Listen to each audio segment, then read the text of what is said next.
Buenas tardes, queridos estudiantes. Vamos a dar inicio a nuestra clase de vocabulario y esta primera sesión va a estar dedicada a vocabulario propiamente dicho. Entonces, quisiera hoy explicar algunas frases que van a pertenecer a varias disciplinas. A diferencia de lo que hemos estado viendo hasta ahora, que es palabras sueltas, aisladas, voy a agrupar un conjunto de adagios o tesis que están expresadas en latín. A ver, por ejemplo, una de ellas es de teoría de conocimiento, esse est percipi. A ver.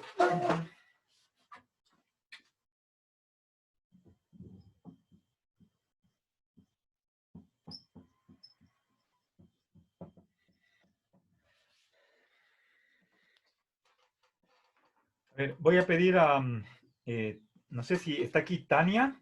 No. A ver, Cristel. Veamos vamos a la parte latina, a la segunda mitad del resumen, y veamos bajo la E. ¿Sí?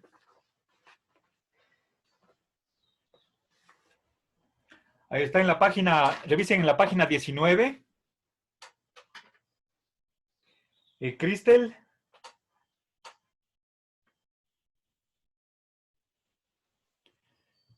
Cristel.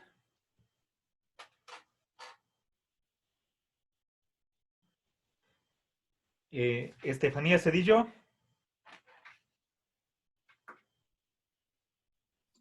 Sí, profe. Por favor, lea ese es percipi. Ya. El ser de un objeto consiste en su ser percibido. Tesis de Berkeley.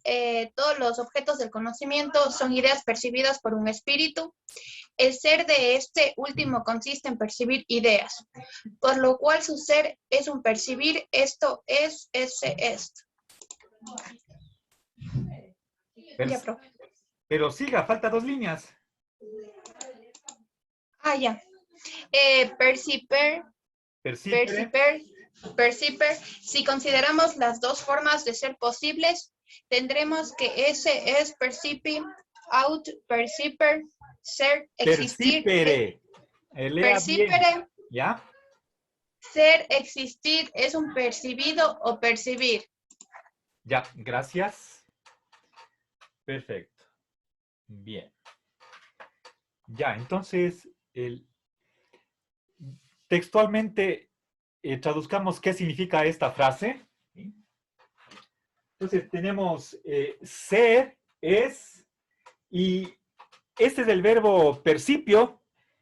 Aquí está en voz pasiva, es un infinitivo en voz pasiva, significa ser percibido. ¿Sí?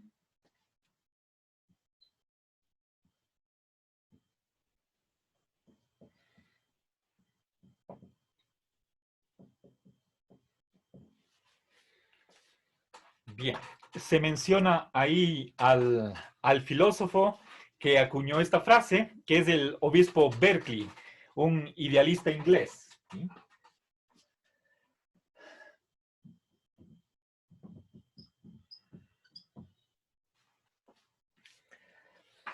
A ver, si no estoy mal, por favor, recuérdenme, expliqué lo que significa idealismo. Veamos, idealismo está en la parte griega. Por favor, si es que ustedes están marcando en el resumen de Ferrater Mora las palabras ya explicadas, vayamos a la parte griega, bajo la iota. Revisen, por favor. A ver, vean en la página 7. Primero tenemos idea, después idealismo. ¿Hemos visto esa palabra?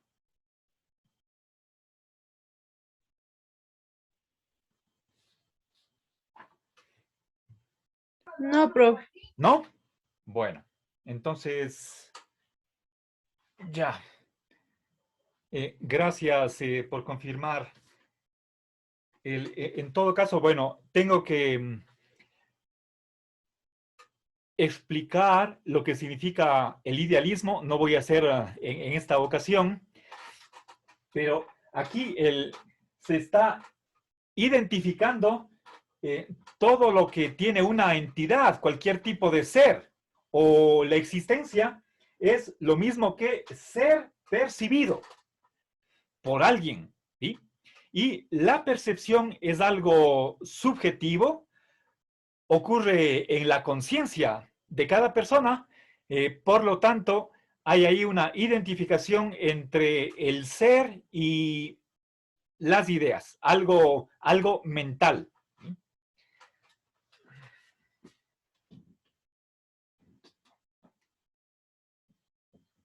Bien. Recuerden, aquí tomamos la palabra ser en un sentido general, tanto para el ser entitativo, lo que algunos escolásticos llamaban el ser quiditativo, el ser esencial, el ser algo, cuanto el ser en sentido existencial. Entonces, cualquier tipo de ser se reduce, no es ni otra cosa, no es más que el contenido de una percepción. Y la percepción es un fenómeno subjetivo. Por lo tanto, este adagio, este percipi, la fuerza de voz va en la E. ¿Sí? Voy a poner una tilde solamente a efectos pedagógicos para que pronuncien bien.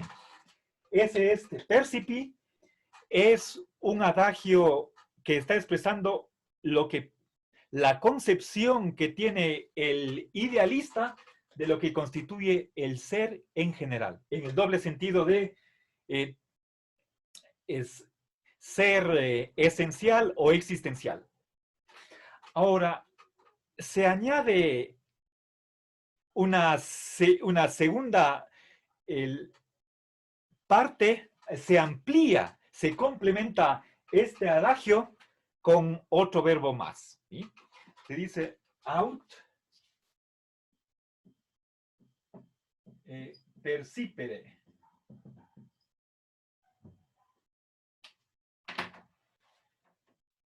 Bien. Ahora, out es la disyunción o, ¿sí?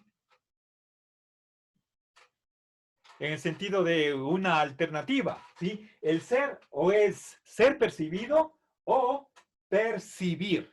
¿Sí? Tanto percipi como percipere son infinitivos. La diferencia es que aquí tenemos la voz activa, acá voz pasiva. Por eso tenemos el auxiliar ser y aquí el participio pasado. ¿Sí? Entonces, percipere es percibir.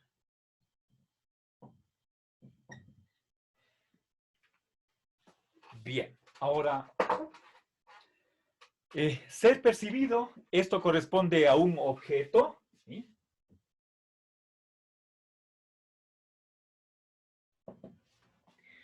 En cambio, la actividad de percibir, esto lo realiza el sujeto cognoscente, podemos llamarle el espíritu, la conciencia o el sujeto en general. Voy a poner lo segundo, ¿sí? Entonces, hay dos tipos de seres, ¿sí? O es un objeto o es un sujeto que conoce. Eso puesto en términos de conocimiento, según lo defiende Berkeley, el ser se reduce a, y primera opción, a ser percibido, y en ese caso lo que es percibido se toma como si fuera un objeto, o bien realiza la actividad de percibir, y en ese caso es alguien que conoce. El que percibe es un sujeto, el que tiene esa actividad de conocer. Bien, ahora voy finalmente a indicar que este adagio, sobre todo la primera parte, es aceptado únicamente por los idealistas. Los que no son idealistas son realistas, y ahí hay varias subclases, varios tipos de realismo. Entonces, tengamos presente, o sea, es algo importante de que esta tesis, ¿sí?, no es improblemática, no es inocente, sino que es sostenida por los idealistas, ¿sí? Obviamente Berkeley fue uno de ellos, ¿sí?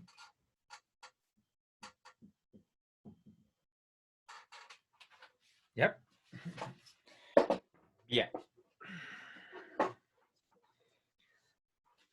A ver, ahora pasemos a otro adagio. A ver, quisiera que Alison. Sí, Marcelo. A ver, por favor, le voy a pedir que usted nos ayude con la lectura de la siguiente tesis, Adequatio Rei et Intellectus. Nuevamente en latín, ya escribo en el pizarrón. ¿Sí?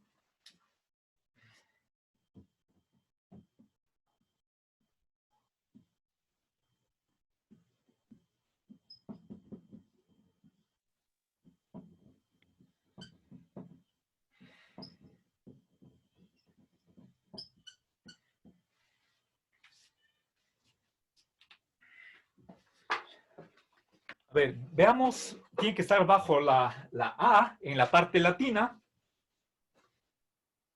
Existe en la primera hoja. ya en la 15. Ah, Sí. ya, perfecto. Entonces, lea, por favor. Adecuación, conformidad del intelecto con la cosa. Esta es la definición clásica de la verdad o teoría de la verdad como correspondencia. Ya, perfecto, gracias. Bien, entonces vamos primero, pongamos literalmente, ¿sí? Adecuación o correspondencia, un ajuste, ¿sí?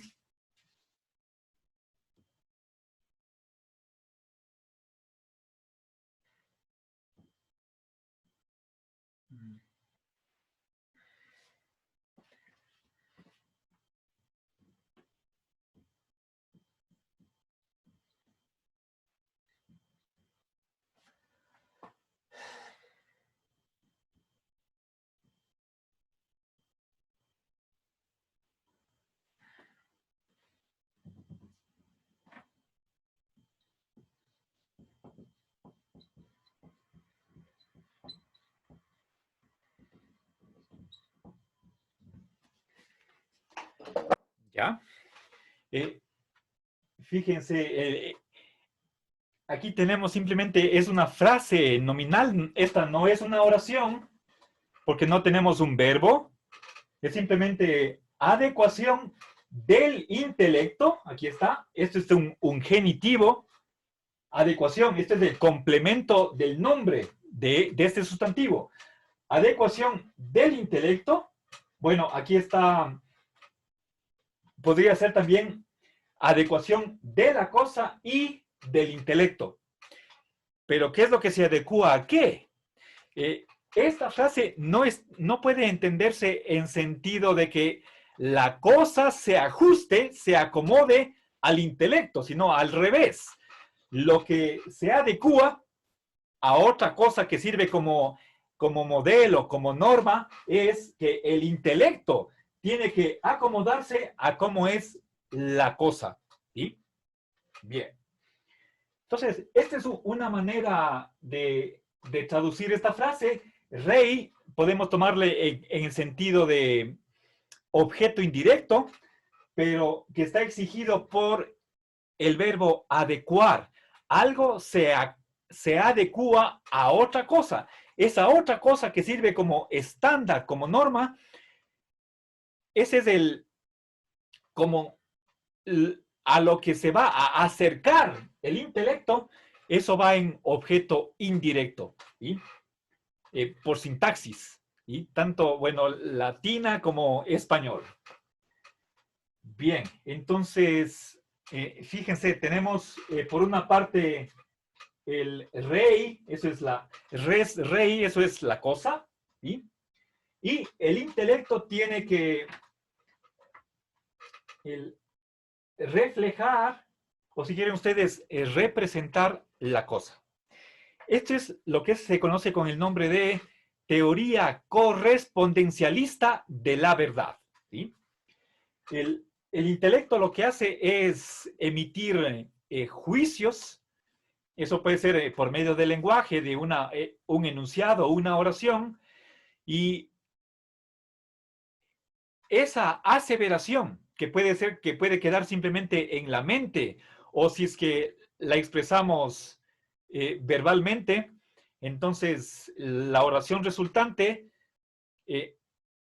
son verdaderas en la medida en que lo que se dice, lo que se piensa, se ajusta, se acomoda a cómo es la realidad, a cómo funciona el mundo, ¿sí? Bien, entonces, pongamos acá, esto es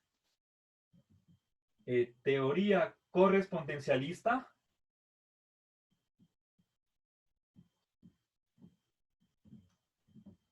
de la verdad, ¿sí?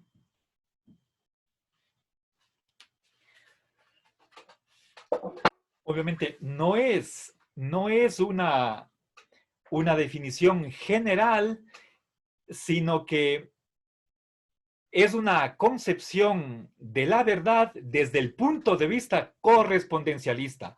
Hay varias concepciones que se han dado en la historia de la filosofía con respecto a qué es la verdad. Esta es una concepción entre varias, ¿sí?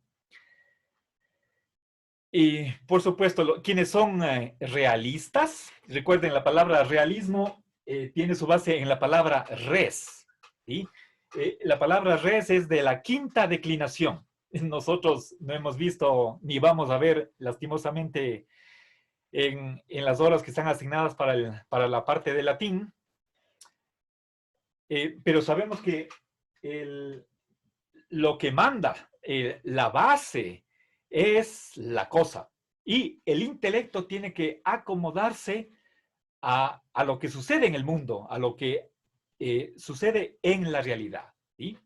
Bien, por lo tanto, un filósofo que tenga una tendencia realista, obviamente va a congeniar, va a parecerle esta definición de la verdad aceptable, ¿sí? Pero en cambio para un idealista, no, pues debería ser al revés. La cosa tiene que ajustarse al intelecto. Caso contrario, no existe simplemente. Ese es el punto de vista que vimos anteriormente del idealismo. Bien, avancemos a la siguiente frase. Estefanía Tenesaca.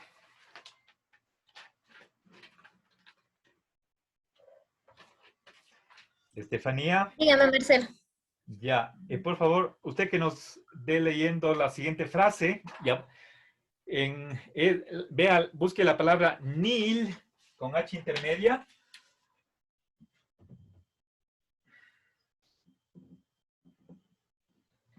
Nihil est in intellectu.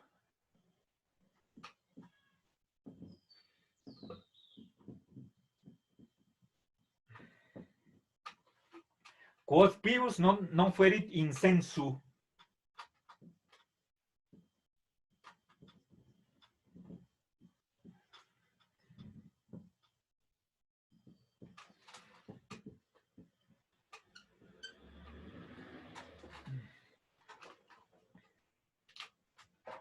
Ya. A ver, vamos.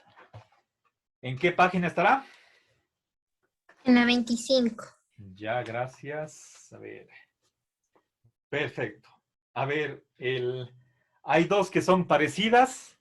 Tiene que usted leer la segunda. ¿Sí? Ya. A ver, Estefanía, tenga la bondad. Ya. Nada hay en el entendimiento o intelecto que no estuviese antes en los sentidos. Principio empirista que rechaza el innatismo. Los sentidos son las únicas causas de las ideas. Ya, gracias. Perfecto. Muy bien, Estefanía. Bien, entonces, traduzcamos literalmente. Si nada hay o nada está en el intelecto.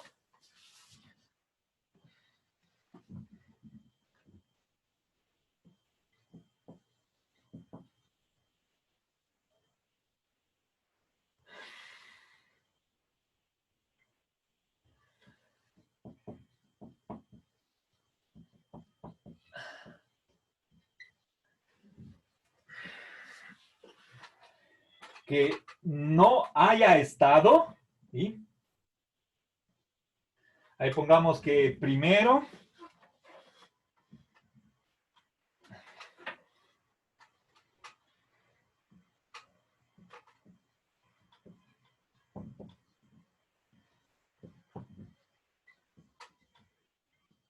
en sensu, esto está en singular, pero en el diccionario está traducido en plural, que obviamente tiene más sentido, ¿sí? El que no haya estado en los sentidos. Pongamos,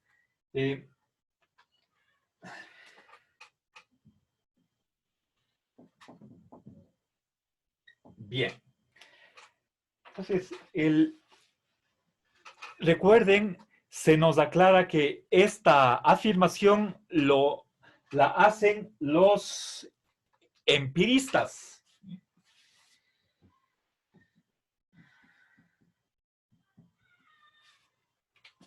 Bien. ¿Cuál es el problema al que está dando respuesta este adagio o esta tesis? ¿Sí? Es el problema de el origen del conocimiento. ¿Sí? Recuerden, cuando llegamos al mundo, hablemos, por ejemplo, del momento de nacer. Obviamente hemos pasado 9 meses en el vientre de la madre. Desde la concepción, podemos decir que empezamos a existir cuando se juntan tanto la célula que aporta el papá como la mamá, y ahí está el óvulo fecundado. Y cuando dentro del vientre se está en una etapa de desarrollo del cerebro como de los órganos, va a llegar un momento en el que el feto tiene capacidad de escuchar, ¿sí? Piensen, por ejemplo, el escuchar música o simplemente escuchar lo que hablan las personas, ¿sí? Entonces, bueno, dejemos eso, pongamos eso entre paréntesis y más bien hablemos al momento de nacer. Cuando nace el niño, ¿ya trae algún conocimiento? Si es que sí, ¿de dónde salió ese conocimiento? ¿Sí? Tenía que haber pasado por los sentidos. Es decir, el bebé escuchó, vio o tocó aquello que está en su mente, ¿sí? Entonces, fíjense, nosotros tenemos aquí dos facultades, por una parte el intelecto, ¿sí? Y por otra parte los sentidos, ¿sí? Y estamos hablando de qué es lo que está en el intelecto, ¿sí? Se hace referencia a ideas, ¿sí? O piensen ustedes algo general, como un principio, una ley, ¿sí? Cada cosa es sí misma, ese es el principio de identidad. ¿De dónde salió ese principio?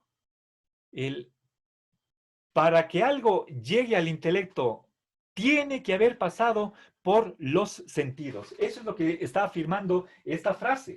O sea, nada hay. Es una universal negativa, ¿sí? Nada hay en el intelecto que no haya primero pasado por los sentidos. Es decir, cronológicamente, primero son los sentidos, ¿sí? Y en segundo lugar, el intelecto, las ideas o las leyes generales.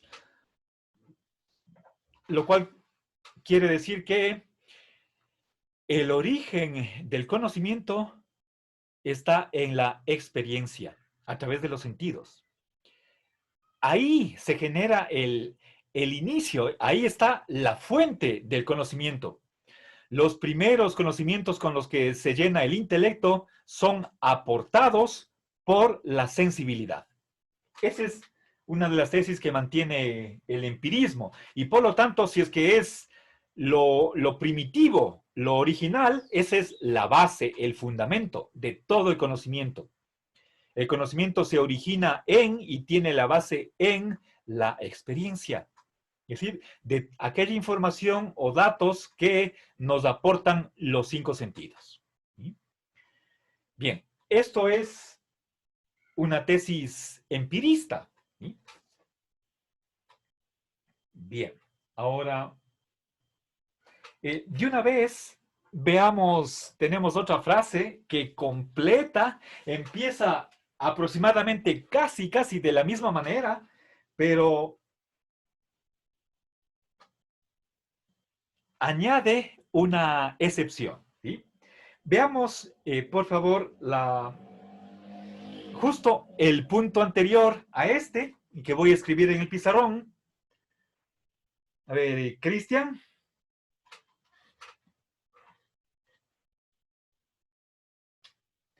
Cristian. Sí, profe. Usted nos va a leer la siguiente frase, pero voy a suspender un ratito, voy a poner pausa. A ver, dice, nil est in intellectu quod non fuerit in sensu. Excipe nisi ipse intellectus. Recuerden, intellectus está con doble L. A ver, Cristian, por favor, ¿podría leernos la frase, la traducción? ¿Cómo está explicado? Nada hay en el entendimiento que no estuviera en los sentidos, salvo el propio entendimiento, Ya. Leibniz. Ya, gracias.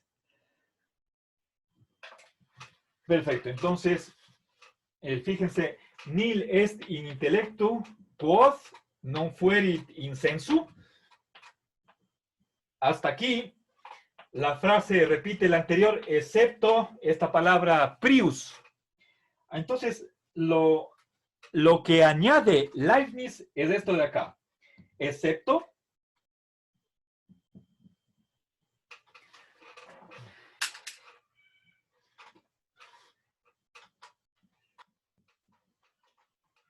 el propio intelecto, excepto, bueno, esto es nada sino, no otra cosa sino, sí, es simplemente es una palabra redundante para explicitar lo que se quiere decir, ¿sí? Para que no quede lugar a dudas, excepto, no otra cosa sino, el propio intelecto, ¿sí? El mismo ipse, el mismo intelecto, ¿sí? O entendimiento. Ya. Y eso se atribuye a Leibniz, ¿sí? A ver, verán.